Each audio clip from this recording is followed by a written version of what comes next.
Greetings, my dear viewer. You're on the channel The Price of Cheating. The channel is for those who appreciate traditional family values and condemn adultery. So be sure to subscribe to the channel. Let's get started. I was hunting wild boars and resting in my sleeping bag when the silence was pierced by a woman's scream. Instinctively, I grabbed my rifle and went to investigate. From the edge of the forest, I saw the events unfold in the clearing. I quickly dealt with the bad guys. Even the one who tried to surrender didn't deserve mercy. I wasn't planning to involve the police. My hunt was over, and I planned to be home by morning. But curiosity got the better of me. I stepped out of the shadows, still holding the rifle, and approached the trio. As I got closer, I pointed to the young woman whose clothes were torn and asked if she was all right. The man answered, surprisingly, in clear English. "Thanks to you, senor, she is now safe," he said. He then explained that he had paid the two men, the ones with the knife and the gun, to help him and his family cross into the U.S., planning to meet up with his cousin. After crossing the border, they were supposed to meet a driver who would take them further. But something went wrong in the clearing. One of the smugglers decided he wanted extra compensation and tried to assault the young woman, Juanita. I asked where their transport was, and the man, whose name was Roberto, said the car was parked on the road. I asked if he could drive, and he nodded. Searching the bodies, I found $2,000 on the man with the knife, and another $3,000 split between the others. I handed all the money to Roberto and told him to get in the car with his family and follow me. I decided to drive them myself. It was only a 4-hour trip, and after dropping them off, I said goodbye and headed home. Arriving home 2 days earlier than planned, I saw the driveway filled with cars. At first, I thought my wife, Elizabeth, had invited her friends over for a card night. I was only half right. The party was indeed happening, but no one was playing cards. As I walked in, I saw Elizabeth's best friend, Steph, tangled up on the couch with a man I didn't recognize. Another colleague of hers, Bess, was sprawled in an armchair with another man whose name escaped me. As I realized what was going on, I had a sinking feeling about what awaited me upstairs. Passing the guest room, I peeked inside and saw Elizabeth's brother, Tom, tangled with yet another one of her colleagues. When I reached our bedroom, I heard a man's voice shouting, "Almost done! Who's next?" When I opened the door, I wasn't surprised to find Elizabeth in bed with her boss. By the way, I took out my phone and recorded the whole thing on video. As soon as my presence became clear, chaos erupted. Steph noticed me first, exclaiming, "Oh, crap!" as she clumsily tried to untangle herself from her partner. The guy with Bess backed away, raising his hands as if to say, "Hey man, I'm just here for fun." Passing the guest room again, I saw the shock in Tom's eyes, as if he thought, "You weren't supposed to be here." But the image of Elizabeth's face, twisted in horror, will stay with me for many years. Rick, her boss, tried to show his bravado, jumping up from the bed and striking a ridiculous karate pose. I couldn't hold back my laughter. It was just too absurd. I knew exactly how these situations usually ended. If I hit him first, I'd likely be the one handcuffed, as he was technically Elizabeth's guest. But if I provoked him into hitting me first, I'd have the legal right to defend myself and come out clean. That's why I kept laughing, not only to mock him, but also to push him over the edge. I exaggerated my amusement and added, "You look like a complete idiot in that fake martial arts pose, especially with everything swinging around." It worked. He lunged at me. Oh, right. I forgot to mention that since the moment I walked into the room, I had been recording everything on video. He probably thought that because I had a phone in my hand, I was vulnerable. Maybe he believed that if he landed the first punch, he could take me down. As he rushed at me, I threw the phone at his face. His reflexes kicked in, and he raised his hands to protect himself. That's when I hit him directly between the legs. He collapsed to the floor, clutching himself in pain. Calmly, I picked up my phone, grabbed Rick's arm, twisted it behind his back, and walked him to the front door. When we reached the porch, I shoved him outside, still naked, and for added effect, I turned on the porch light before closing the door. While I dealt with Rick, most of the guests had already dressed and quietly left the house. Only 3 people remained.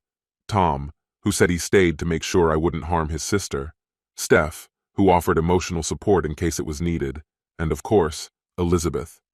Steph asked what I planned to do next, and I told her I was going to divorce Elizabeth. She looked surprised and asked why. "It was just a fling," she said. "But for me, it wasn't that simple. There's no love there," she tried to explain, as if that would fix things. I shook my head. Elizabeth and I had made the same vows to each other. Sure, I had been attracted to other women, but I never acted on those impulses. From the moment I met Elizabeth, I chose her and remained faithful. She had promised the same, but broke that vow. From what I could tell, this wasn't a one-time mistake. Their affair had been going on for a while. I went back to the bedroom where Elizabeth sat at the edge of the bed, crying. I told her to stop crying and start packing. Through her tears, she insisted, "I don't have to leave. This is my house too." I looked at her and calmly replied, "No, not anymore." I reminded her of the prenuptial agreement her father had insisted I sign before the wedding. Elizabeth's family had money, and her father was adamant about protecting their assets. Back then, I didn't care about their business or wealth. I just wanted to be with Elizabeth. So I signed the document without even reading it and tucked it away, not thinking about it again. Until my brother went through a brutal divorce after catching his wife cheating. She took everything she could, and he was left with almost nothing. One night, over drinks at Bud's bar, he mentioned how much he regretted not having a prenuptial agreement. That got me thinking, and I pulled out mine and read it carefully. To my surprise, there was a clause about infidelity. If either spouse cheated, they would leave the marriage with only the clothes on their back and whatever was in their name. Since everything Elizabeth and I owned was in both our names, she was left with nothing. She packed her things and left that very night, likely dragging her naked boss with her. The next morning, the first thing I did was go to the bank, close all our joint accounts, and open new ones in my name. Then I hired a lawyer and started the divorce process. At the meeting with my lawyer, I learned that we lived in a no-fault divorce state. But when I mentioned that Elizabeth's boss was also the owner of her company, my lawyer asked if the company had any policies regarding relationships between supervisors and subordinates. I said I believed it did, and that I had a copy of the employee handbook somewhere at home. That night I checked my home office, and sure enough, the handbook was sitting on a shelf. The next day I brought it to my lawyer. After reviewing it, he smiled and said, "Now we've got him." The divorce papers were served to both Elizabeth and her boss right at the office, in front of all their colleagues. 2 days later, their legal team responded. When I came home from work, I was surprised to see Elizabeth's father sitting on the porch, waiting for me. After a brief exchange of greetings, he asked if we could talk inside. Once we were settled, he didn't waste time and got straight to the point. "What's this I hear about you divorcing Elizabeth and kicking her out of the house? It's her house too," he began. I didn't flinch. "I found out she was cheating, so I told her to leave," I replied calmly. His expression darkened. "This is all because of that agreement I signed before the wedding, isn't it? The one that says if either of you cheats, the guilty party leaves with nothing. Do you even remember that?" I nodded. "Of course I remember." "She's only human," he insisted. "She made a mistake, but she loves you. I'm sure you can work through this." I shook my head firmly. If it had been just one mistake, maybe I would have forgiven her. But this affair? It's been going on for over a year, and it's not just with one man. It's much more complicated than that. He sighed heavily. That agreement was only meant to protect the family business. I looked him straight in the eye, completely unfazed. "Then you should have written it differently. The terms are clear. Whoever cheats leaves with nothing. You and Anne insisted on that, Bob." His voice grew stern, almost threatening. "You'd better back off, son. If you push this, I'll have no choice but to hire her a lawyer. This could get ugly fast." Without breaking eye contact, I calmly pulled out my phone, tapped a few buttons, and showed him the screen. "You want trouble? Here it is." His face paled as he looked at the video. "That's Tom," he muttered. "Yes," I confirmed. At that moment, the sound of the video echoed through the room. "I'm almost done. Who's next?" In the recording, his daughter and her lover hurriedly scrambled out of bed. I paused the video. "And now tell me, How would you feel if all your friends and family received this as a personal gift? He stared at me in horror. You wouldn't dare. My gaze remained cold. Oh, I would. If you don't interfere, the video stays buried. Once the divorce is finalized, no one but you, me, and my lawyer will ever see it. But if you go against me or hire her a lawyer, I'll make sure everyone sees it. I expected him to explode in anger, but what happened next caught me off guard. He pulled a revolver from his pocket and aimed it at me. Give me the phone. Delete the video. Now. I raised my hands in surrender. All right, fine. Then it's war. I handed him the phone. He gestured for me to move to the other side of the room. I obeyed, watching as he deleted the video. After that, he set the phone down, stood up, and without another word, threw over his shoulder. See you in court, and walked out. As soon as he left, I immediately sent the video, which was saved in the cloud, to my mother-in-law. About half an hour later, my phone rang. It was him. You bastard! How could you send that filth to my wife? I remained calm. I warned you, Bob. Go against me and I'll go to extremes. Did you really think I wouldn't have backups? There was a long pause on the other end, followed by a low growl. So far, I've only sent it to your wife, but if you push again, the whole world will see it. He shouted a string of curses before hanging up. In the end, he didn't hire a lawyer, and the divorce went smoothly. A few days after the process was finalized, I was surprised by a call from Steph. Are you serious about having feelings for me? She asked. Without hesitation, I answered, Yes, I am. I'm free tonight, she said. Since I'd filed for divorce, I hadn't been with anyone. I didn't want to become like Elizabeth, the one who cheats. But now that the divorce was behind me, I was ready for something new. What do you suggest? I asked. Dinner, some drinks, and good conversation. After that, we'll see where things go. Sounds perfect, I replied. I'll pick you up at 7. That evening, after we enjoyed dinner and had a few drinks, I decided to bring up the topic of her phone call. It seemed like a simple question. I figured out what kind of person you are, she replied. I thought you wouldn't start dating anyone until your marriage was officially over. I raised an eyebrow, curious. Am I wrong? She asked. I sighed. No, you're right. That's exactly who I am. But how did you know I was divorced? I saw the video of her infidelity online. She was fired from her job. She's in a terrible situation. Then she added, You know she still has feelings for you, right? Just not strong enough to stay loyal. I sat there, considering her words. It wasn't entirely her fault, she continued. The first time she was drugged, that creep filmed it and told her she belonged to him now. He threatened to release the footage if she resisted. I shook my head, disappointed. That doesn't excuse her actions. If she had come to me after that, maybe we could have dealt with it together. But she didn't trust me enough to believe I would help her. Why are we even talking about her right now? She interrupted, changing the subject. We're supposed to be having fun, so what's next? I smiled at her. You know I'm interested. The next move is yours.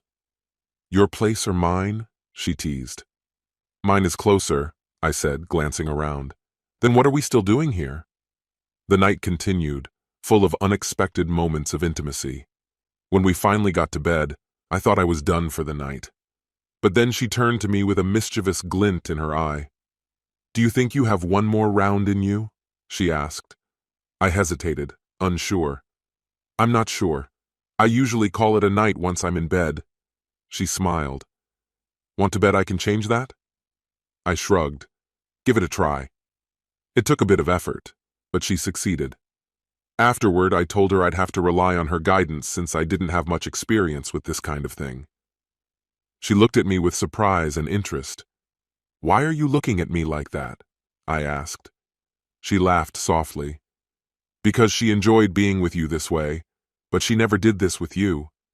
It's another thing I can use against her. Steph continued to explain how everything worked, and to my surprise, I actually enjoyed it. When we finished, she went to the bathroom and returned with a warm cloth and towel. She gently wiped me down and playfully said, I want everything to be fresh and clean when we wake up together.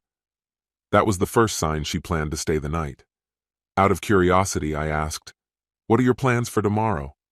She laughed and replied, I'm spending the day with you, of course. Is that okay? I had a few things to take care of, but nothing urgent, so I nodded. That works for me. As we lay there, drifting off to sleep, I wondered where all of this was leading. The answer came the next morning over a leisurely breakfast. We woke up still tangled in each other. Her hand found me again, and soon we started up once more. After 3 rounds, we finally moved on to breakfast. As we sat at the table, eating pancakes and bacon, she looked at me seriously. Just so you know, I'm not looking for anything serious. I know myself. I can't stay faithful.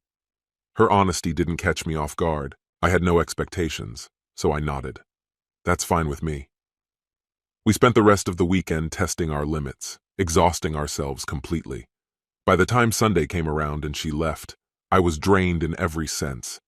Even then, she tried one more time, but I could barely keep my eyes open. After 2 months of casual encounters, my lawyer called. All the lawsuits had been settled, and after all the expenses, I had $2 million left. About a month later, Steph said it was time for us to part ways, though she hoped we could remain friends.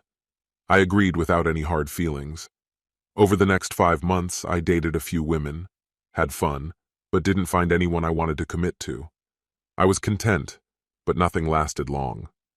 One evening, I went to a restaurant for dinner. As I looked over the menu, the waitress came over to take my order. I'll have whiskey and seafood pasta, I said. Of course, senor, she replied with a wink, adding, maybe you can make sure I get home safely after work. I blinked, not believing my ears. Sorry, what? That evening, wasn't it you who decided to step in and become my protector? Was it really you? Yes, it was me. At that moment, I didn't recognize you. You were wrapped in clothing and your head was hidden under a scarf. I was trying to settle in, but there wasn't enough work. Too many people were looking for jobs and there were very few openings. My cousin had told me that there were more opportunities here.